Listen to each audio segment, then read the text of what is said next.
Good evening. Good evening. Thank you, Bish.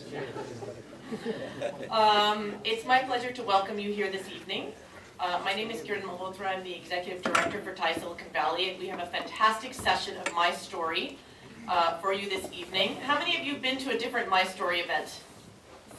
Fantastic. So you already know that you are expecting a fantastic speaker who is sitting over there. I always like to set a little bit of context in the beginning of all the events, just to give the few folks in the audience who are not familiar with Thai and the things that we do some context about why we do what we do and why we are who we are. Are you having trouble hearing me? Is there some feedback? I apologize for the construction in the room and some of the electrical issues that we may have this evening. As you can see, there's a big plastic wall back there. They're going to knock out that wall and create another window back there. So we have a little bit of construction going on. Please forgive us for that. Another housekeeping item, if you have to use the restroom tonight, you're going to have to use the ones on the second floor. Just walk outside the door to the elevators and go up and make a left. Okay. How many non-members in the room tonight? Okay, for you 3, 4. If you sign up tonight, now, you will get a discount on the Thai membership. Yes, you will, just tonight. So if you get up right now and walk over to Patricia, you will get Thai membership for $90 a year, not $100. And guess what? That's less than 30 cents a day. I just did. No, you did? I did it. I didn't get 90. You didn't? It's 27 cents. Okay, we'll give you a discount on the next event. You're a member. You can get it for $10 on the next event. Any takers?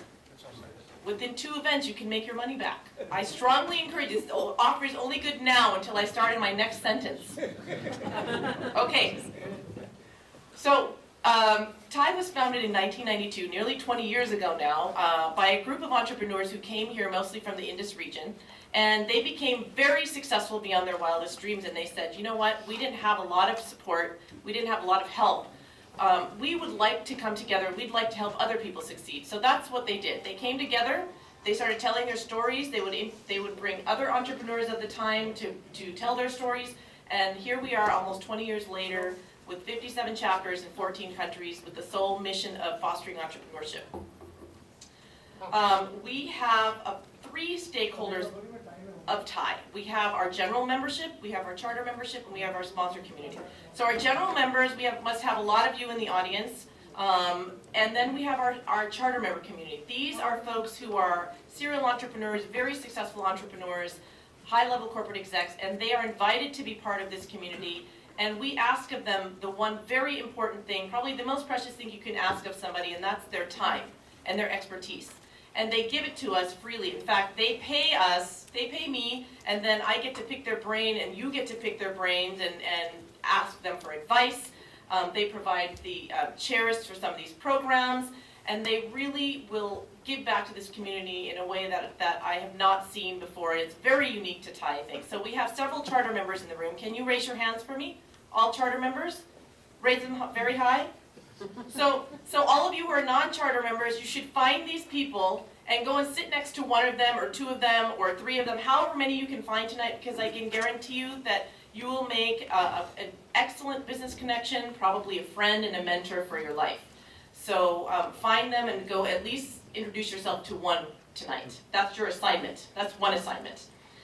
We also have our sponsor community, and these are the folks who would like to be part of this community because they want access to all the members and the entrepreneurs and the charter members. And we have our sponsors come from all various walks of life in the Valley, from the big VC companies to the corporates, to the law firms, to the service providers. And we couldn't do the programs that we do without the sponsor community. So we thank the sponsor community very much. We thank the charter member community very much for the contribution. And we thank the members for the contribution. And we actually have a 4th stakeholder of Thai, and that's our volunteers. And the volunteers come from all 3 of these. So all of, members, charter members, sponsors, all of you have played a role in helping to TIE become successful. If you've volunteered at TICON, if you volunteered to chair a SIG, if you volunteered to be on the board of directors, if you volunteered to help us out at an event, we couldn't do the things that we do at TIE without the support of the volunteers. Like, that's really how this works. With that, we do many programs. We do about 50 to 60 programs at TIE. You probably see how many of you get emails from me and read all of them with rabid detail. You can't miss an email. Thank you, Ravi. I know the rest of you do, and so you can see the number of events that we're putting together on a weekly basis, on a monthly basis, on a yearly basis. And so we do them across all the technology forums. We have the special interest groups along social, mobile, cloud, energy, and life sciences. We have the TIE Institute, which is our educational program. We have one coming up next week. We have our new event called the My Stories, which we launched in March of this year on a monthly basis. We have our networking mixers, and we have several other programs. I do want to point out our newest program from last year called TIE Angels. So how many of you are looking for seed funding for your startup, or you know somebody looking for seed funding? Or you guys are in stealth mode and you can't say it out loud? I know there's more of you. Okay, so if you are looking for that, or you know somebody, I would strongly encourage you to apply to TIE Angels. This is a forum in 1 year that has funded already 10 companies with several more in the pipeline. Applications are accepted on a rolling basis, and we've funded these companies to a tune of about nearly $4 million. So this has become a very successful program for us, and one of the final programs that we can do, from mentoring to the educational programs to actually investing in the companies to put the entrepreneur on the first rung of success. And then we have TICON, of course. TICON is every year in May. This year, TICON was listed in Worth Magazine as one of the top 10 conferences for ideas and innovation, which is a great honor for us and all the volunteers for the last 20 years, and particularly this year, who have helped to put TICON together. And this year's TICON is May 18th and 19th, so I strongly encourage you to save the date. You'll start seeing TICON related information very shortly. Lastly, I would like to thank my staff. I'd like to thank the board of directors, and I have several board of directors in the room tonight, starting with Vish Mishra, our president.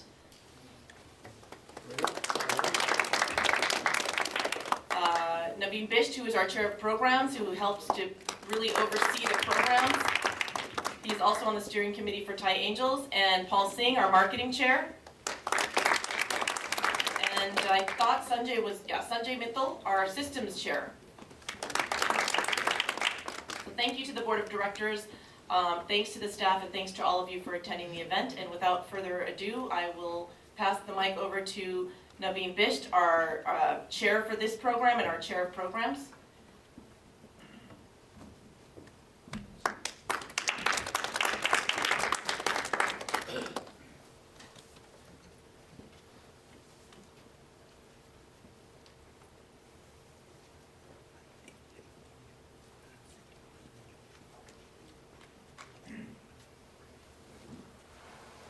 Thank you, Kiran.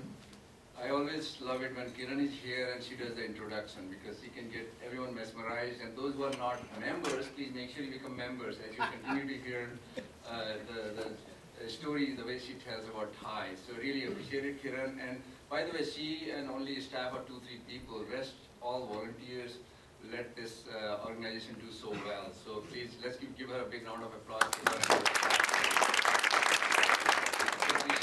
And Dan, be nice to him, otherwise you'll be taking all kinds of pictures of you. So, I always try to make sure that Dan, as soon as I come here, I first bow to him. So without taking too much of your time, first I would like to thank Mayank and even his wife, Amrit is here, for being here today. And Stand up, yeah. Both of you, yeah. And Mayank will be here anyway sharing his story. But before that, what I wanted to do was tell you a little bit about another entrepreneur who's here, who is going to introduce Mayank, as he was not only his professor, but he was also his seed investor. But the thing was, he was I wouldn't say hard-nosed seed investor. He told him, I was just trying to give him a hard time. So anyway, the gentleman is Anand Radharaman here. And how many of you attended the My Story program in August? Anand was here sharing his story. I mean, he did, not only he's a one-time, he's an entrepreneur, but he's also a very successful investor. Entrepreneur not only one time, but 2 times in his own companies. Jungli, which was founded while he was a student at Stanford. Not only he, dropped out for a few years and built Jungli with one of his, in fact, founding directors and investors, Mr. Taya-san, who is here also, when they were students, and then they successfully sold to Amazon, and today all the search, I believe, is powered by the technology, what Amazon acquired from their company in 1998. And then after that, he has been a very successful angel investor, including one of the very first investors in Facebook. So, and then plus including investor in Aspera when Mayank founded that, and Mayank used to be his student. And not only that, then he founded Cosmix, which was bought by Walmart early this year. And which is kind of amazing, Walmart being a brick and mortar company buying a group of all these guys, the Silicon Valley types. So with that, and one more interesting thing about Anand is, he dropped out of his PhD program, but he went back to do his PhD. How many of them really do that? Because I don't believe any of the Google guys still have gone back and got their PhD yet, I think. Or even, I think even the Yahoo guys, from that point. So, I mean, really kudos to him and really what he loved. In fact, his story is so fascinating. All those of you should go to thaisv.org, our website, and go to the media library, and his videos, there are 2 parts of the video is there, listen to his experience. It's really amazing. So without any further delay, I would like to invite Anand here to introduce Mayank.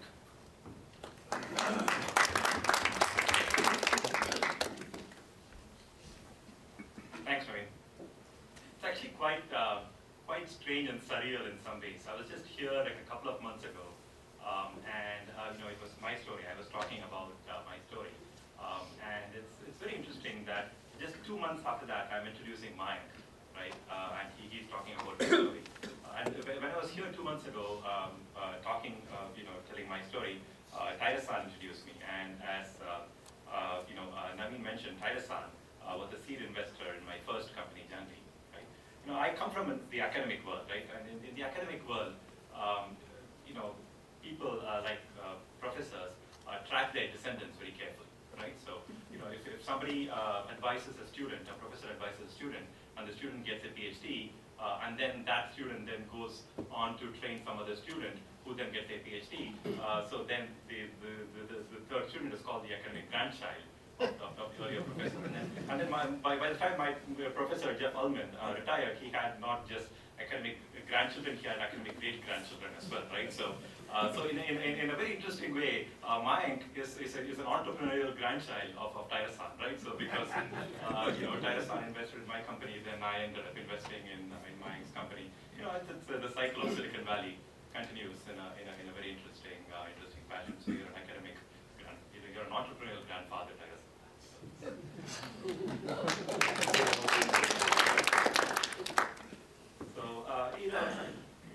Introducing Mayank is actually, it's very straightforward, it's simple, because there's a very nice story behind it, right? So Naveen mentioned that Mayank was my student. That's not strictly true. Mayank was never my student. However, he was my teaching assistant. So I was, several years ago, this was after Jungli. I was back in Silicon Valley after Amazon, and I was running a venture capital fund at the time called Cambrian Ventures. And this is before I started Cosmix. I was teaching a class at Stanford. I still teach a class at Stanford. I teach a class at Stanford every year.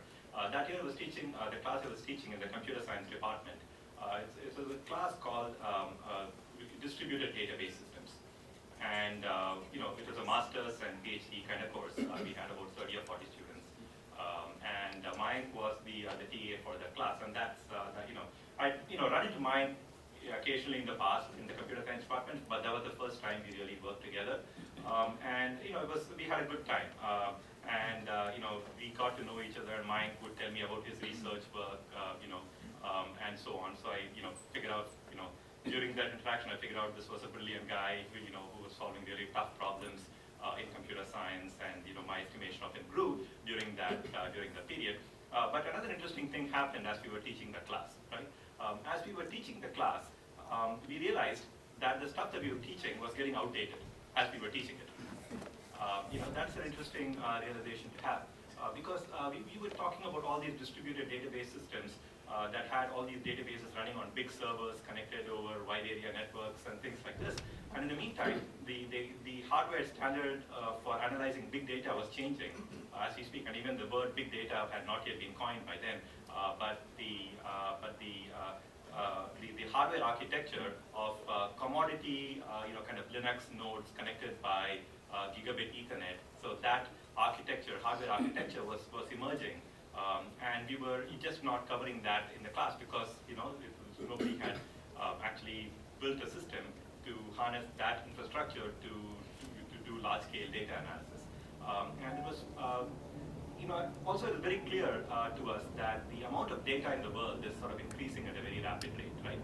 Both the quality of the quantity of data that is becoming available, as well as the kind of data, right? And so it's no longer enterprise data that's sort of sitting in enterprise databases, but it's all this data like web pages and so on, that's kind of semi-structured and unstructured data. And nobody had yet built a system that can use this new hardware architecture to analyze this new kind of data and do interesting things, right? So Mayank and I were talking about this in class, and toward the end of the class, Mayank came to me and said, hey, you know what?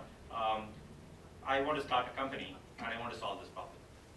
And so I looked at him and I said, look, I knew he's a very smart guy, so, but what I didn't know is this guy an entrepreneur, right? So I gave him a challenge. I told him, look, come back to me and meet me, but when you do, you should have done two things, right? You should have you should have a co-founder to show that you can convince somebody else of your idea, and you should also have built a prototype of the system.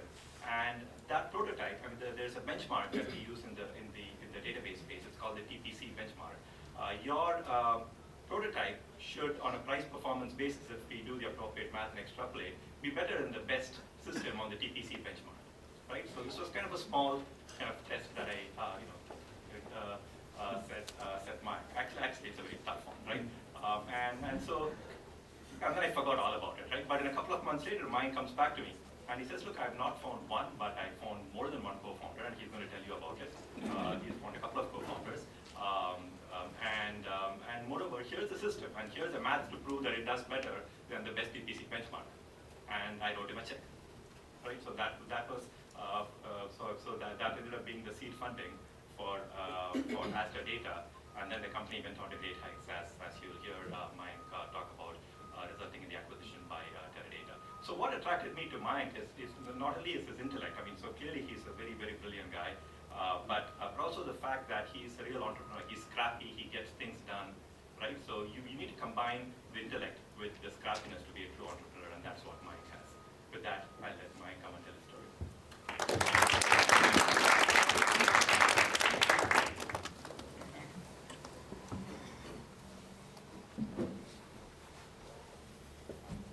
Thanks, Anand, for those words, and good evening, everybody.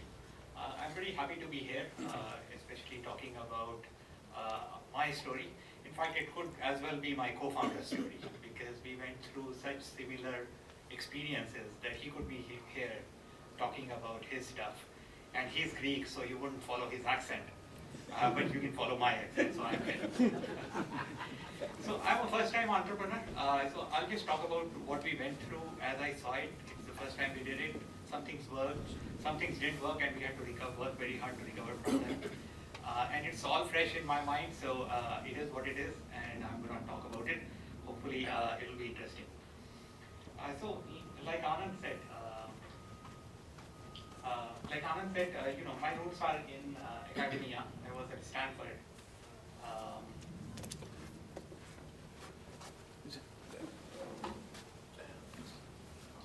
Right. So I was at Stanford. I was doing my research in computer science, and we started our company. We started a company called Aspera Data Systems, And as the company grew, our logos also changed. And you can see from the bottom left-hand logo, it was designed by us. It has a pink flower on it, and nobody builds a company with a pink flower on it. Then, like I learned later, my customers really tore into me for having a pink flower. They thought that we were from the hippie movement.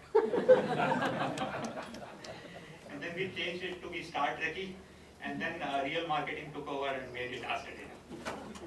So that's the evolution of our journey from a marketing logo perspective.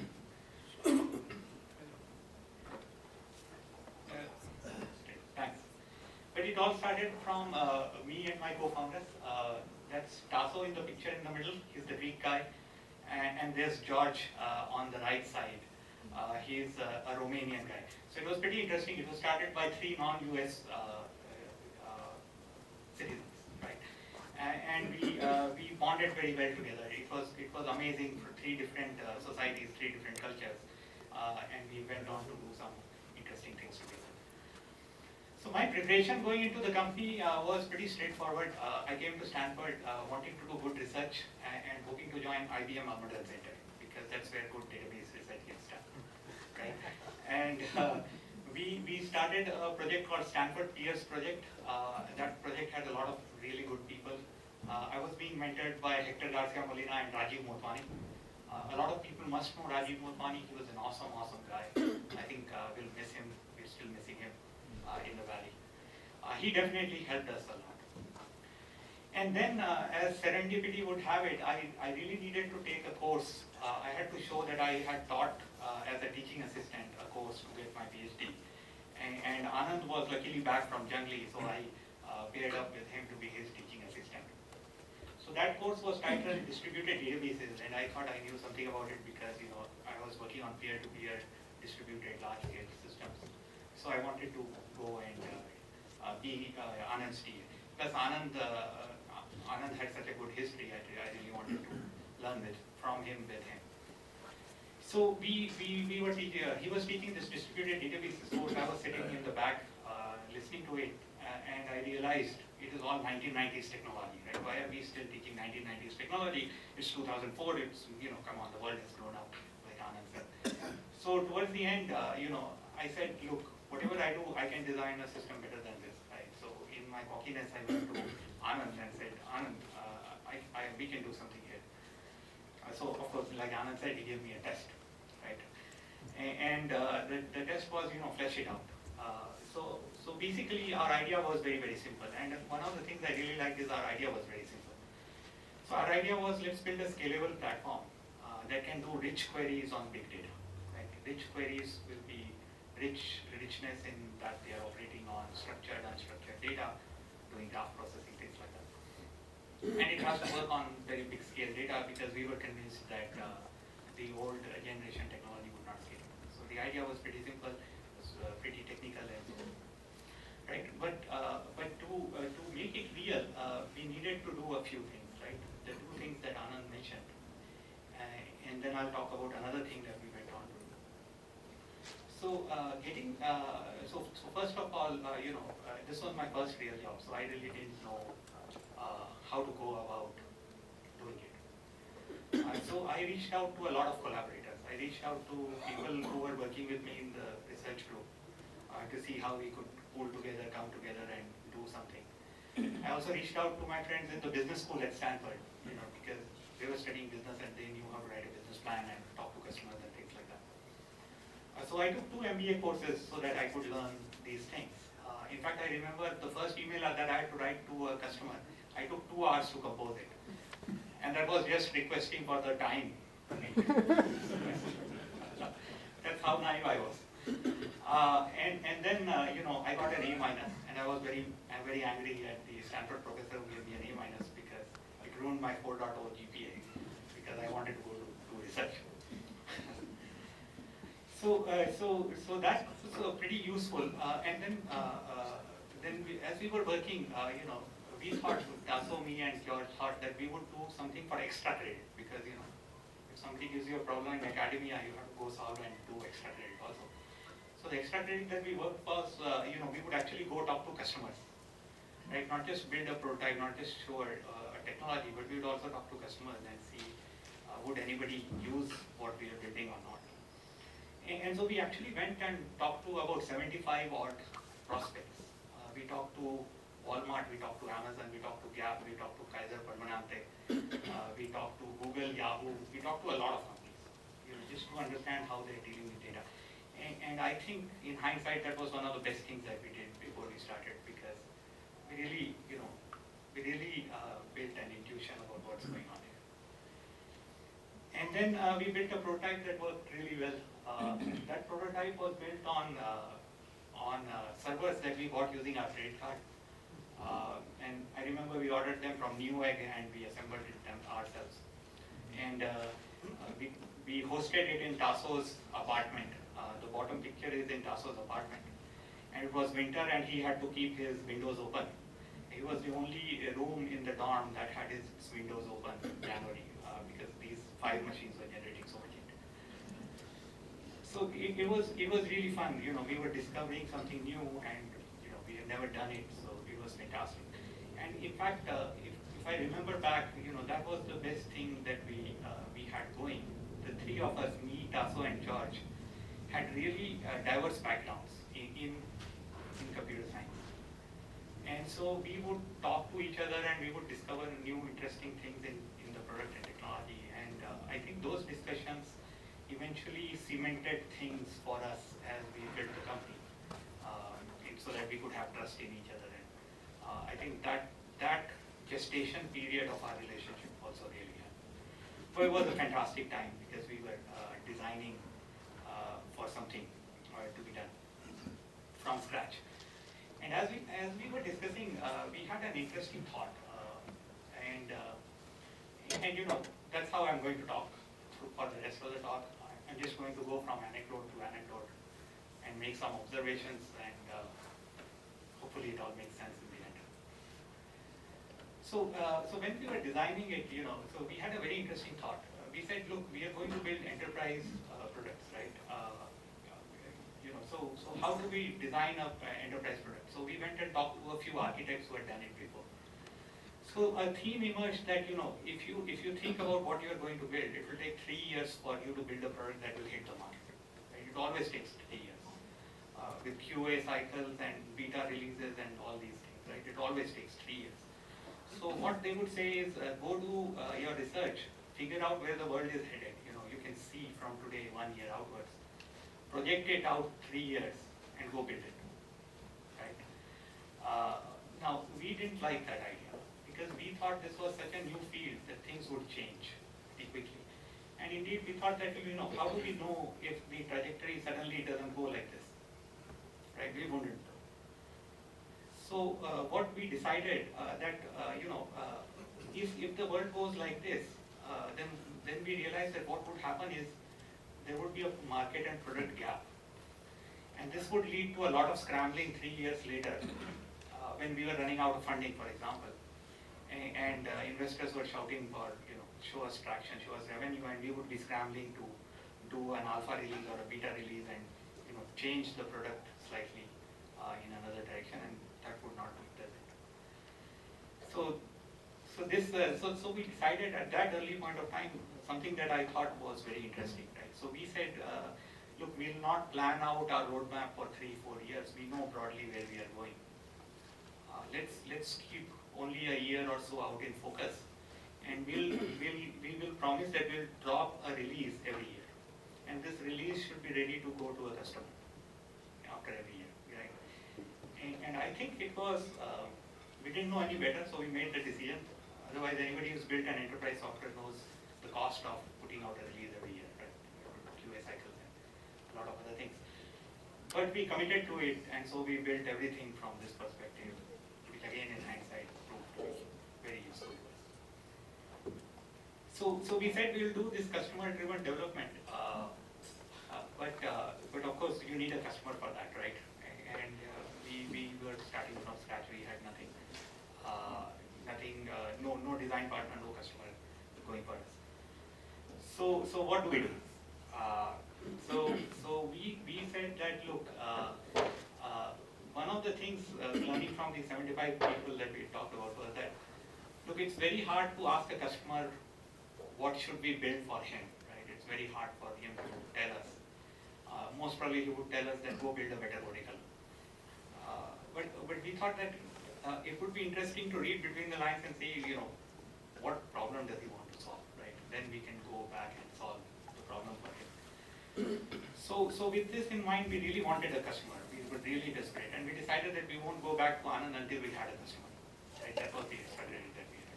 Unless we know what we are going to build, why do we ask him to waste $500,000 for us? So you've taken the money by then. I had not. I had not. Just joking.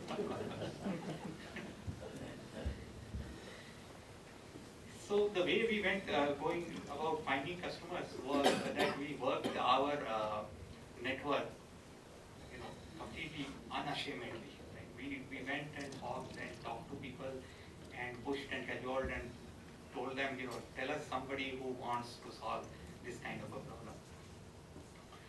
And so Rajiv was very helpful because he knew a lot of people, and that was fantastic because he put us in touch with Vikas Jha, you might know him from Intomi. Now he built a company that Google acquired, who put us in touch with another person named Brian O'Kelly. It turns out that Brian wanted this problem to be solved, and we never knew Brian. But just because the chain had somehow reached to Brian dropped me an email saying, I heard you guys are building this, do you want to build it for us? So completely serendipitous, but we really worked the network and we found some arrangements and it helped. And similarly, Rajiv put us in touch with Ron. Ron knew Aver Whitcomb at MySpace. And again, we also got an interesting lead. So the interesting thing is we had to go do it, but we had to go do it on a budget because we hadn't raised money. So we went to New York to meet Brian, and we stayed in a hotel in Jamaica, which looks something like this. Because we were on grad student scholarships, right? And we spent all the money to buy clusters of new computers. And I think it was the cheapest hotel that was available. And so me, Daso and George, we pulled into the same room. And we went and met Brian. And before we went to Brian, we thought, look, it's good corporate behavior to have a card. So we have to design a visiting card. So George came up with this idea. And in his defense, he wanted a red card to symbolize Stanford's red. But when he printed it, it came out from Kinko's, it came out pink. So Brian, when we presented the card to Brian, Brian said, you guys must be very confident of your masculinity.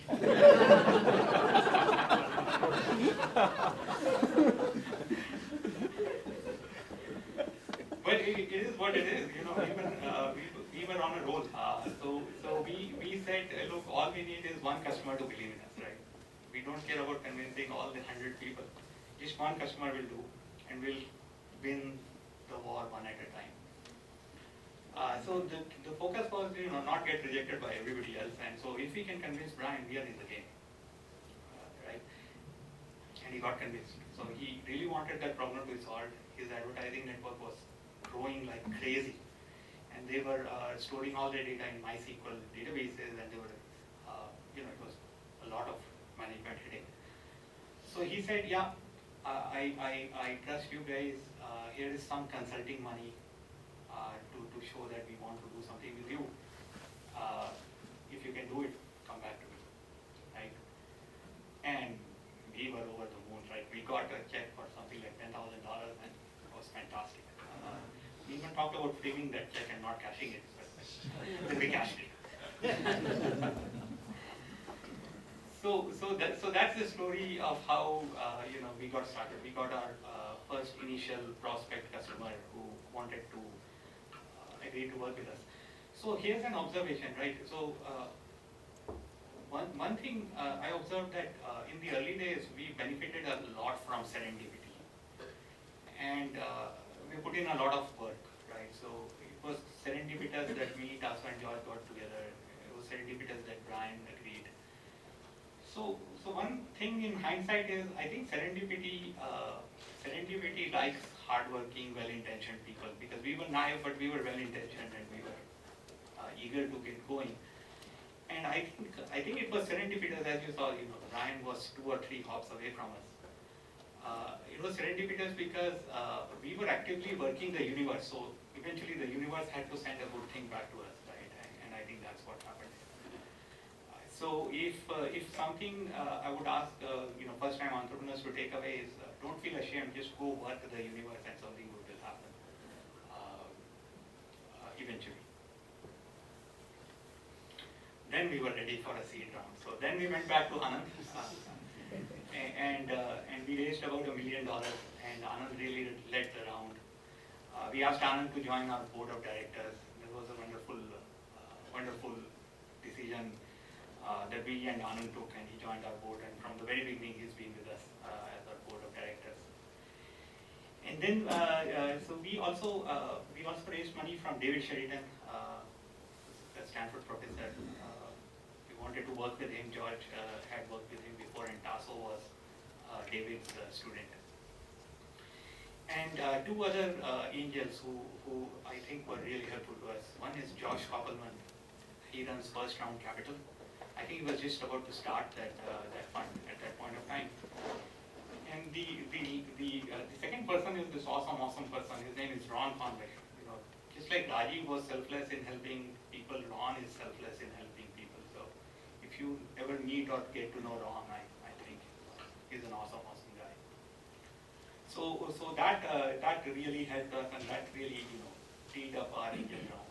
These 4 people, and we actually worked a lot getting ideas back from them as we started to scale the company.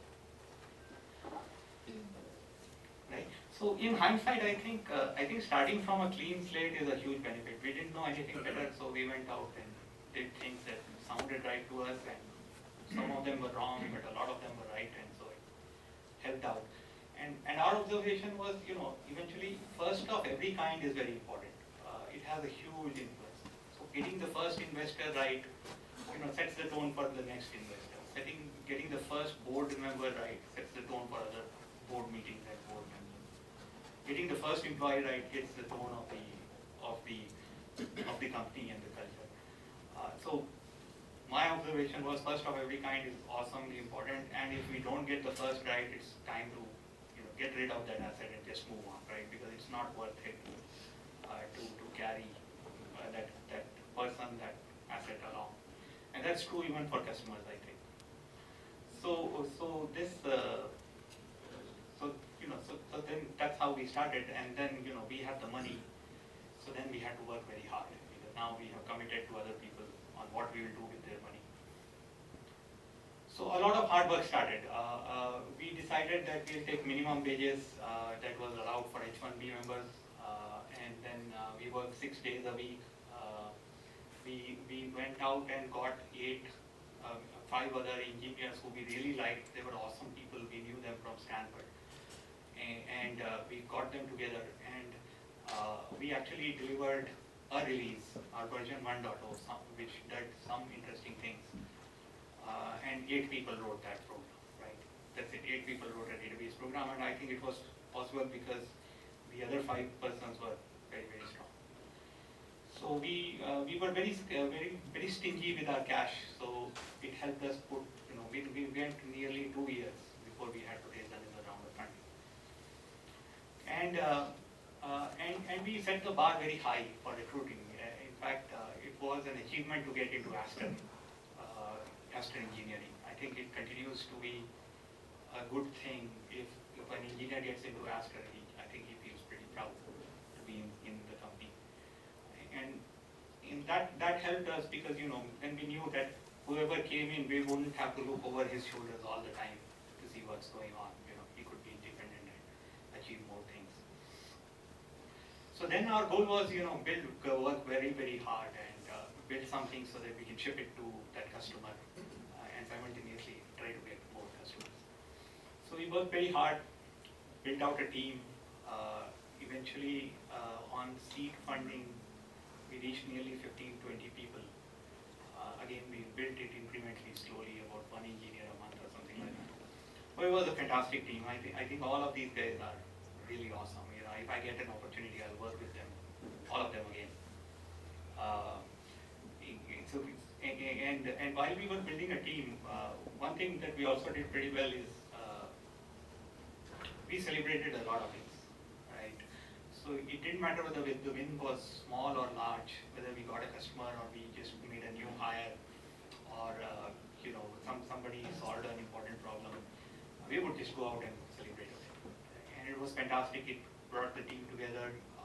We looked forward to these kinds of celebrations. In fact, we found a small restaurant. In fact, it's a Cuban place in Palo Alto called La Bodeguita. Right? It's a cigar and drinks place. And we would go there when we were 3 people. We would go there when we were 10 people, and we would have a very nice time there. We invited once Anand joined us there, and so you know we would invite people to come in, and it was a lot of fun. It was our own secret place to have celebrations, which was fantastic. So we kept doing these things, and in 2007, about 2 years later, you know, we decided we need more money to grow faster because we've been bringing products to market and winning customers. I think by that time we had gone to 2 customers. So we reached out, and that's when Doug Leone heard about us, and he decided to invest in us. And Doug is the managing partner at Sequoia. And that was again a very serendipitous thing, but it was a wonderful thing, and Doug really helped the company scale over time. It's just a fantastic asset to have on the team. And he joined our board, and Anand and Doug were the 2 board members along with the 3 of us founders. We had many interesting meetings because Doug suddenly brought a sales perspective to the board meeting, whereas the 4 of us were initially the product guys. And that, you know, straightened us up pretty quickly. So we raised, I think, around $8 million. And then, of course, you know, once you raise money, what do? You go back, you work hard, set the next milestones to be met. We kept consistent to our release version every year. And initially we had around $10,000, $20,000 in revenue. So we set ourselves, you know, we have to cross $1 million with this new round of funding. So we set the bar, we rolled out, we started rolling out other functional departments, and kept the bar of recruiting high. I think that was pretty useful because, you know, in this picture there are 2 persons. One is Chi and the other is Ranga. They're both fresh grad students, right? And because they are such smart people, you know, we said, look, one of our customers needs to go into production. We don't have the time to hire pre-sales or services people. Chi and Ranga, can you go manage that customer?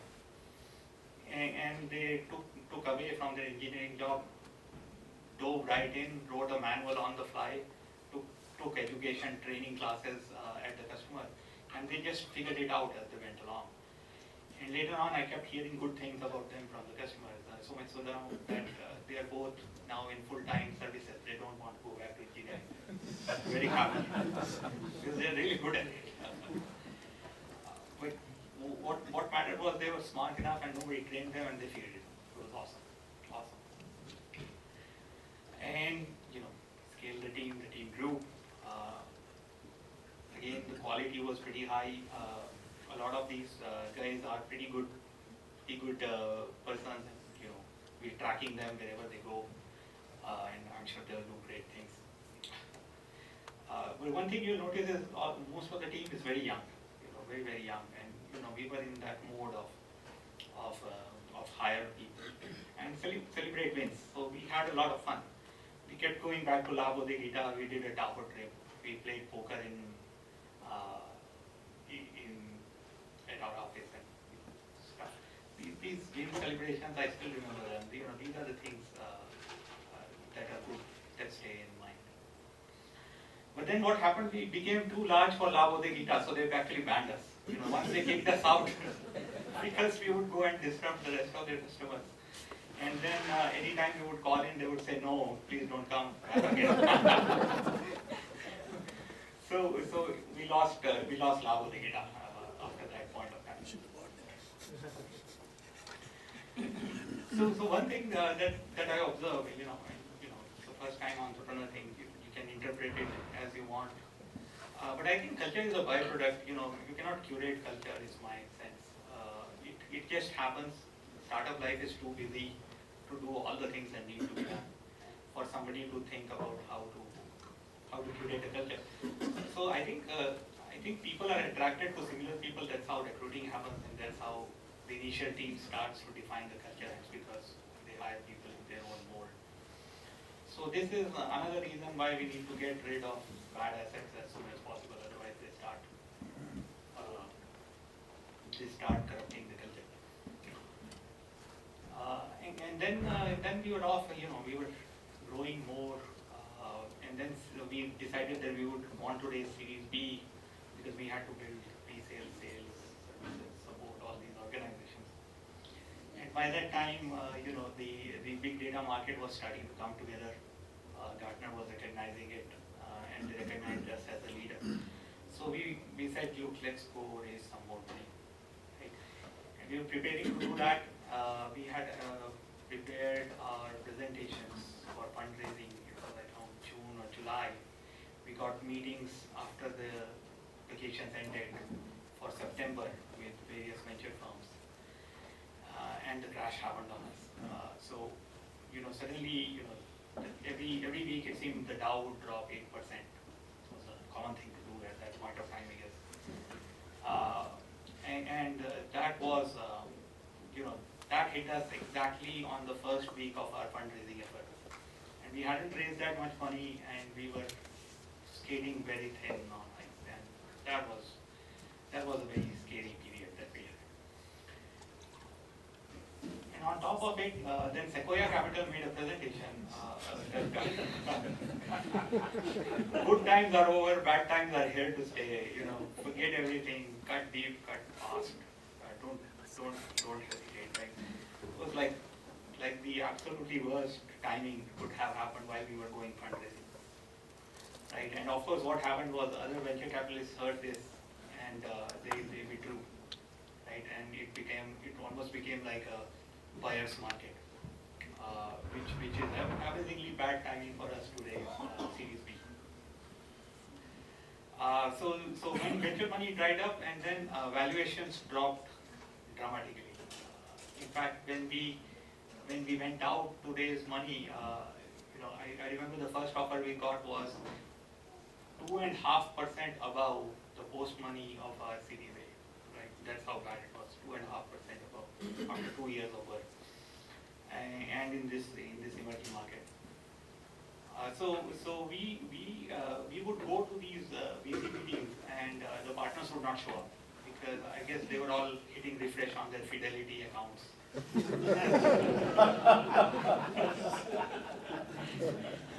They're trying to see how much they made or lost. But they just wouldn't come, and associates were there, and it was amazingly scary. Like nobody knew when they would get back to us, what would happen. And we were running out of time. And on top of it, these calls for cut deep, cut fast. Every employee in our company was nervous because Sequoia was on our board. Sequoia was saying cut people. They were not sure whether they would have a job or not.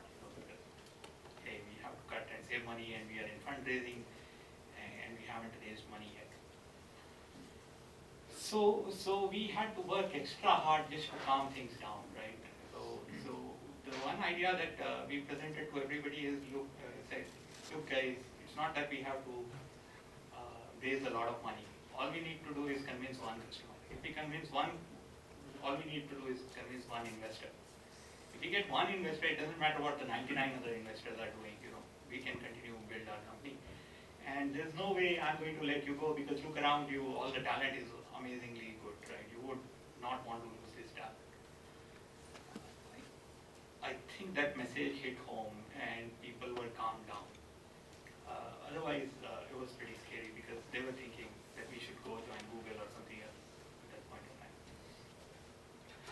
So the key idea then what we focused upon is all we need to do is get one investor to focus on us and not the market, and let's figure it out. It actually worked. After several lowball offers, we then found, we kept saying no, we will never raise it, right? Accept that kind of money. And then we convinced one investor agreed, and then a second investor agreed, right? Because they saw the potential in the market and they understood that these bad times will go away, good times will come. So we raised money from JAPCO and IBP, and we raised money at nearly 2.5 times our valuation from the previous round. So it was a good thing that we didn't buckle under all the pressure and all the uncertainty of the period, and just had the guts to keep saying no. And the board played a big role in that, right? They believed in it, and they said they backed us to go find the next round of funding. So that's how we raised Series B, and then we were back to the work, back into the work mode. So that helped, and then I think we finished raising money in October or November, and then I went to India in December, and then another bad thing happened to us. So I needed to renew my H-1B visa, and the US consulate said, we need to run a security check on you. Okay. So I said, look, I have to go back and all this, the